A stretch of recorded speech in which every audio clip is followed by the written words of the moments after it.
Shalom, salam sejahtera bagi kita semua.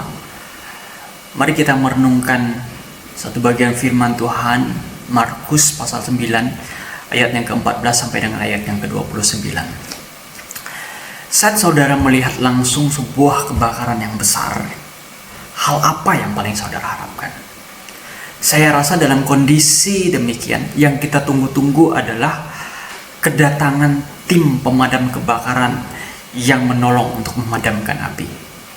Kita tidak butuh hal yang lain pada saat itu.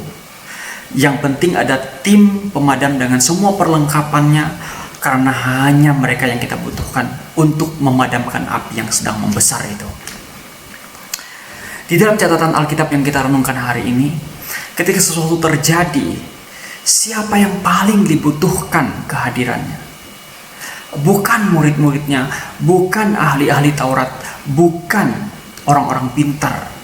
Karena mereka semua tidak bisa menjawab dan memberi solusi yang tepat sesuai dengan persoalan yang beragam.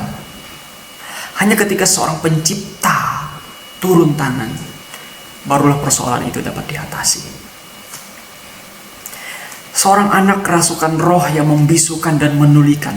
Setiap kali roh itu menyerang dia, roh itu membantingkan dia ke tanah. Mulutnya berbusa, giginya berkertakan, dan tubuhnya kejang-kejang. Murid-murid mencoba mengusir roh itu, tetapi tidak dapat. Opsi terakhir yang dicari oleh orang tua itu adalah Tuhan Yesus Kristus. Itu pun dengan satu keraguan yang tercermin dari satu kalimatnya. Kalau engkau dapat, tolonglah kami. Tapi orang ini datang kepada pribadi yang tepat, yaitu Tuhan Yesus Kristus sendiri. Karena hanya Tuhan Yesus yang mampu mengusir roh jahat dari anak itu. Anak ini sudah mengalami kondisi ini sejak dia masih kecil. Saya yakin orang tuanya pasti sudah membawa anak ini kemana-mana untuk diobati, tetapi tidak dapat sembuh. Saat roh jahat itu merasukinya, membawa dia ke dalam api atau ke dalam air, dia juga tidak mati.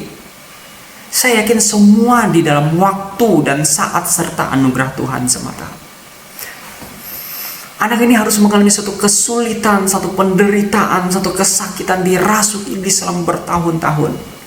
Anak ini harus menunggu dan melewati penderitaan dalam waktu yang lama, sampai akhirnya dia bertemu dengan Tuhan Yesus. Saat itulah anak ini disembuhkan, dan roh jahat itu diusir dari tubuhnya. Hanya Yesuslah yang dapat menyembuhkan dan membebaskan dia dari ikatan iblis, sehingga akhirnya dia dipulihkan, baik secara fisik, mentalnya, dan rohaninya. Ada satu hal yang penting yang dilakukan di dalam penantian dan semua peristiwa yang terjadi itu, yakni berdoa. Bahkan di dalam Injil yang lain mengatakan berpuasa. Ini menjadi suatu respon yang mesti dilakukan dengan setia, dilakukan dengan tekun dan bersungguh-sungguh. Bukan karena satu rutinitas, bukan karena sudah seharusnya sebagai orang Kristen maka saya lakukan. Bukan karena satu kewajiban, mau dijawab Tuhan atau tidak dijawab Tuhan, terserah Tuhan. Tetapi dengan sungguh-sungguh dikerjakan sebagai satu bentuk penyerahan diri, iman, dan kita bersandar kepada Tuhan. Dalam kehidupan kita, ada orang-orang di sekitar kita yang mengalami hal yang sama seperti yang dialami oleh orang tua dan anak di atas. Bagaimana mereka mengalami kesulitan yang tak terpecahkan di dalam hidup mereka. Melalui kita yang telah percaya, telah mengalami, telah mengecap kebaikan, kuasa, pertolongan Allah yang sedemikian rupa. Kiranya kita juga dapat menjadi berkat, menjadi satu jalan bagi mereka untuk dapat mengalami pemulihan dari Allah,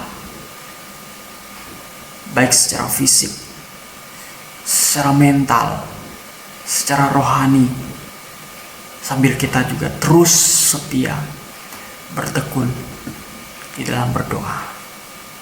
Tuhan memberkati kita sekalian. Amin. Ku bersujud menikmati